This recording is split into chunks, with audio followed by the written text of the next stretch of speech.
Hi అండి, అందరూ ఎలా ఉన్నారు? బాగున్నారా? Welcome to Usha's vlogs.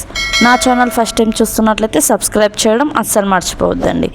ఈరోజు ఎంతో టేస్టీ రెసిపీ సొరకాయ హల్వా ఎలా చేసుకోవాలో చూసేద్దాం. అందుకోసం స్టవ్ మీద ప్యాన్ పెట్టుకొని 1 టేబుల్ స్పూన్ గీ వేసుకొని కాజు అండ్ బాదం డ్రై ఫ్రూట్స్ బాగా ఫ్రై చేసుకోండి. ఈ డ్రై ఫ్రూట్స్ అనేది గోల్డెన్ బ్రౌన్ కలర్ వచ్చే వరకు ఫ్రై చేసుకోవాలండి. రొటీన్గా హల్వా కాకుండా ఇలా సొరకాయ హల్వా తినండి, చాలా అంటే చాలా బాగుంటుంది. పిల్లలకు కూడా చేసి పెట్టండి, చాలా ఇష్టంగా తింటారు. ఇలా గోల్డెన్ బ్రౌన్ కలర్ వచ్చే వరకు ఫ్రై చేసుకొని పక్కన పెట్టుకోండి. ఇప్పుడు ఆనపకాయని ఇలా తురుము తీసి పక్కన పెట్టుకోండి.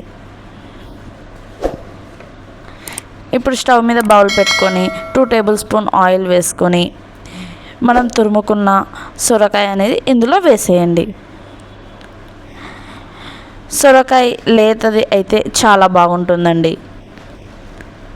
ఒకవేళ ముదిరితే లోపల ఉన్న సీడ్స్ అనేది తీసేసి నేను చూపించే విధంగా తురుముకోండి.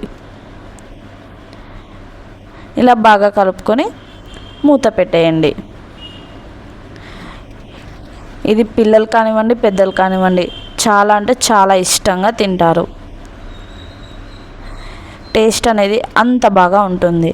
ఇలా మూత పెట్టుకోవాలండి. ఆవిరి వచ్చే వరకు మూత పెట్టండి. ఇప్పుడు మధ్య మధ్యలో ఇలా తీసి కలుపుతూ ఉండండి. మళ్ళీ క్యాప్ అనేది క్లోజ్ చేసేసి కుక్ చేసుకోవాలి. ఇలా మధ్య మధ్యలో కలపడం వల్ల అడుగు అనేది అంటకుండా ఉంటుంది, సొరకాయ అనేది మాడకుండా ఉంటుంది. ఈ సొరకాయ అనేది మంచి అరోమా వచ్చే వరకు అండ్ మెత్తగా అయ్యే వరకు ఇలా కలుపుతూ కుక్ చేసుకోవాలి. అప్పుడే టేస్ట్ అనేది చాలా బాగుంటుంది. ఇప్పుడు ఇందులోనే కాచి చల్లార్చిన 1 గ్లాస్ ఆఫ్ పాలు యాడ్ చేశాను. ఇది టేస్ట్ చాలా అంటే చాలా బాగుంటుందండి. పాలు అనేది చల్లారాకే వేయండి. వేడిగా ఉన్నప్పుడు వేస్తే మనకు ముద్దలు ముద్దలుగా అవుతుంది, పాలు అనేది పగిలిపోతాయి. ఇక్కడ నేను 1 కప్ ఆఫ్ బెల్లం పౌడర్ యాడ్ చేశాను. మీకు ఇష్టం లేకుంటే షుగర్ అన్న వేసుకోండి. షుగర్ హెల్త్కి అంత మంచిది కాదు కాబట్టి నేను ఇక్కడ షుగర్లెస్ బెల్లం యూస్ చేశాను.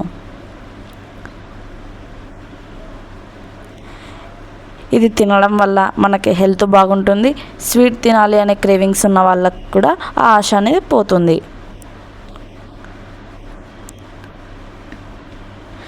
ఇదిగోండి, ఇలా ఆవిరి వచ్చే వరకు బాగా కుక్ చేసుకోవాలి.